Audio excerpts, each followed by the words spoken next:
अंबाजोगाई ते पिंपळा धायगुडा ते अहमदपूरकडे जाणारा राष्ट्रीय महामार्ग मृत्यूचा मार्ग बनला की काय अशी वाहन चालकांना शंका येऊ लागली आहे। त्यातली त्यात 2 ठिकाण अपघात स्थळ बनत आहेत। शेपवाडी गावच्या पाटीजवळ राष्ट्रीय महामार्गावरील दुभाजक संपतो त्या ठिकाणी अनेक अपघात यापूर्वी झाले। अपघातात अनेकांचा बळी गेला। मात्र महामार्गाच्या कंत्राटदाराने या घटनास्थळाजवळ साइन बोर्डसुद्धा लावलेला नाही। त्यामुळे आज काही तासा अगोदर शेपवाडीजवळ मोटरसायकलवर परळीहून अंबाजोगाईकडे जाणारे दुचाकीस्वाराला एका ट्रॅव्हल्सने उडवून पळून गेल्याचे समजते। दुचाकीस्वार असणारे महिला व पुरुषाला डोक्याला जबर मार लागल्याने त्यांना अंबाजोगाईच्या शासकीय रुग्णालयात पाठवले आहे।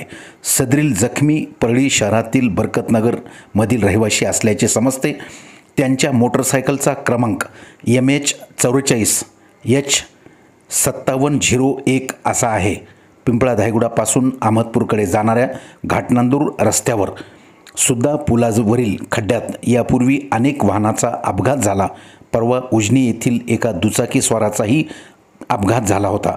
तरीही राष्ट्रीय महामार्गाचा कंत्राटदार असो की राष्ट्रीय महामार्ग खाते दोघांपैकी कोणाचेच डोळे उघडत नाहीत, हेच दुर्दैव म्हणावं लागेल।